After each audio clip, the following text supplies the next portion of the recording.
हिंद। सबको धन्यवाद, नमस्कार।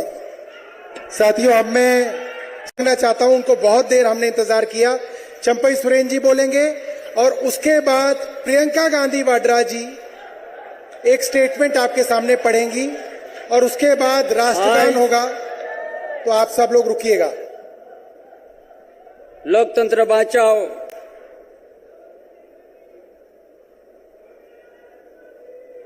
बचाओ। इस सभा में रामलीला मैदान दिल्ली में मंच में हमारा इंडिया गठबंधन के सभी सीनियर नेतागण, आज जो भी उपस्थित हमारा भाइयों बहनों,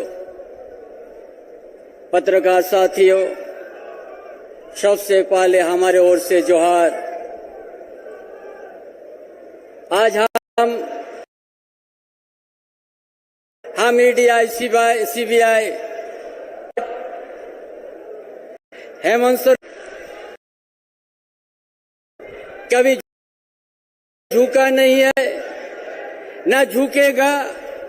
देश के अंदर एक ऐसा संदेश देने का काम करेंगे जो लोकतंत्र किस तरह से बचेगा, ये सरकार झारखंड से बिगुल बजा के हम लोग दिखाएंगे कि आज इस लोकतंत्र में एक केंद्रीय एजेंसी, एक पूरा देश में हुकुम, ये किस तरह का विडंबना है ये लोकतंत्र में। यही बोलने के लिए हम आए हैं कि आज कभी हेमंत बाबू ने कभी आज जिस नाम से उसको गिरफ्तार किया गया, जिस जमीन का नाम पर, न उसका नाम है न किताब में नाम है, लेकिन जो वहां का आदिवासी, वहां का दलित, वहां का पिछड़ा वर्ग को उठाने का काम किया, तो भारतीय जनता पार्टी के उन लोगों का पेट में दर्द शुरू हो गया है। यही तो लड़ाई लड़ा है वहां। हमारा पूर्वजों भी इसी तरह से झारखंड में लड़ाई लड़ा है। इसलिए आज यहां से पूरा भारत में संदेश जाएगा, हम सब एक है। ऐसा तानाशाही सरकार, भारतीय जनता पार्टी जैसा विचार को हम लोग या प्रदेश में या देश में हम लोग किसी भी कीमत पर पनपने नहीं देंगे। ये सोचकर कि हम लोग को आज संकल्प लेने का दिन है और इसी चुनाव में वोट का माध्यम से हम लोग देंगे। जिस तरह से आज केजरीवाल, उसका नाम नहीं है, किसी का बोल दिया उसका इसमें शामिल है, गिरफ्तार कर दिया। जो न्याय की रास्ता में जाते हैं उसी तरह बाधा विघ्न पहुंचा है। इसलिए हम लोग घबराते नहीं आए। संघर्ष का उपज है हम लोग। भारत देश में किस तरह से लोकतंत्र बचेगा, किस तरह से प्रदेश का मान सम्मान बचेगा, उसका लिए हम सब एक है। और ये तानाशाही हम लोग समाप्त करेंगे और लोकतंत्र को बचा के रहेंगे। इन्हीं बातों के साथ अपना विचार समाप्त करता हूं। जय हिंद। थैंक यू सोरेन जी, आपने बिल्कुल समय की सीमा का ध्यान रखा। बहुत बहुत धन्यवाद। अब मैं इनवाइट करूंगा, जोरदार तालियों से स्वागत कीजिए प्रियंका गांधी वाड्रा जी का।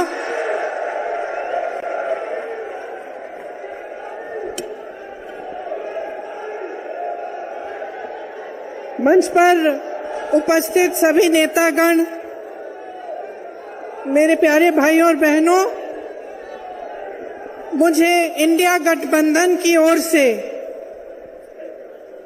इंडिया गठबंधन की 5 सूत्री मांगें पढ़ने के लिए कहा है। इससे पहले कि मैं ये शुरू करूं, मैं एक छोटी सी बात आपके सामने रखना चाहती हूं।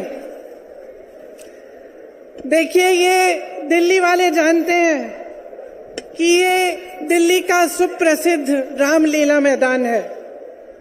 यहां बचपन से मैं आ रही हूं। हर साल दशहरे के दिन यहां इसी मैदान में रावण के पुतले का दहन होता है।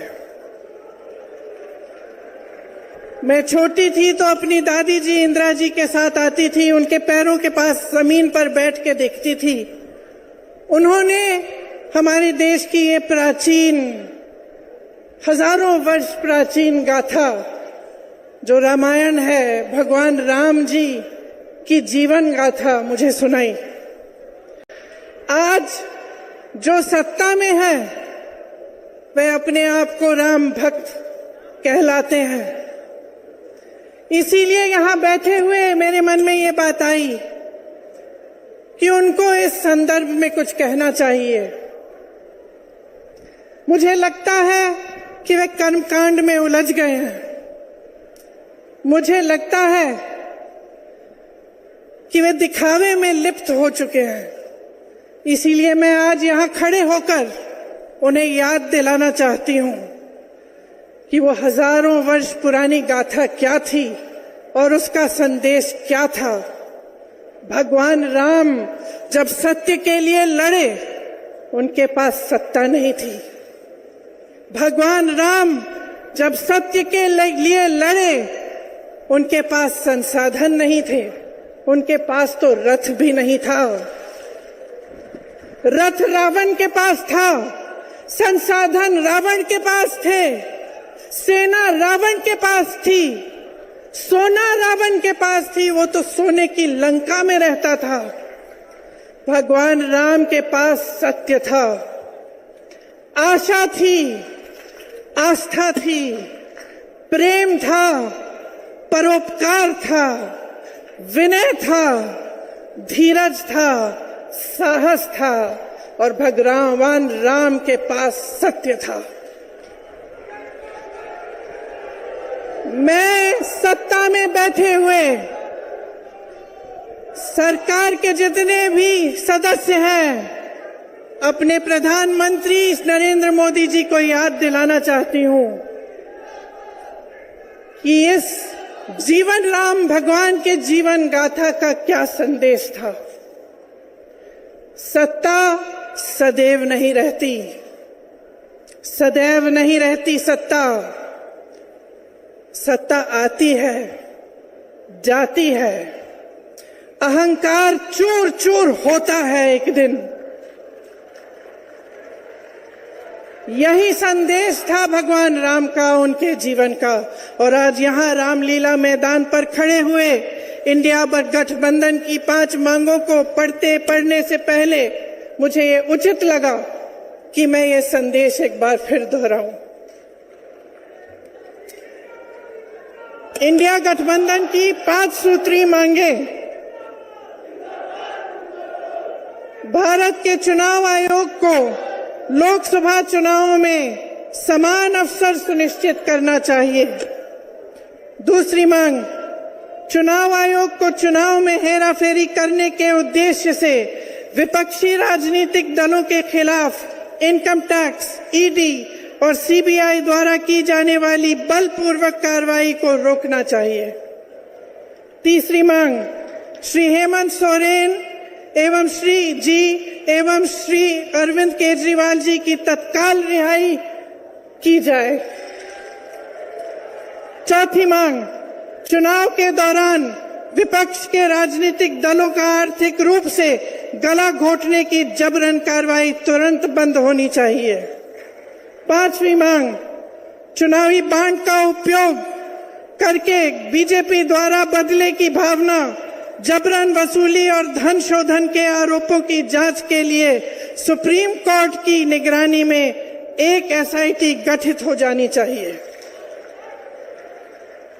बीजेपी शासन द्वारा पैदा की गई अलोकतांत्रिक बाधाओं के बावजूद इंडिया गठबंधन लड़ने, जीतने और हमारे लोकतंत्र को बचाने के लिए दृढ़ और आश्वस्त है। जुड़ेगा भारत, जीतेगा इंडिया। एक बार मेरे साथ कहिए, जुड़ेगा भारत, जुड़ेगा भारत, जुड़ेगा भारत। धन्यवाद, जय हिंद। आप क्या करोगे? क्या है इनको आने को, जवान बच्चों को। अब मैं सभी लीडर से कहूंगा कि वो मंच पे आके एक फोटो, साझा फोटो एक साथ कराएं। ठीक है चाचा, कोई दिक्कत नहीं है? लो जी, चलो जी। अब सभी साथी अपनी अपनी जगह पे खड़े होंगे राष्ट्रगान के लिए।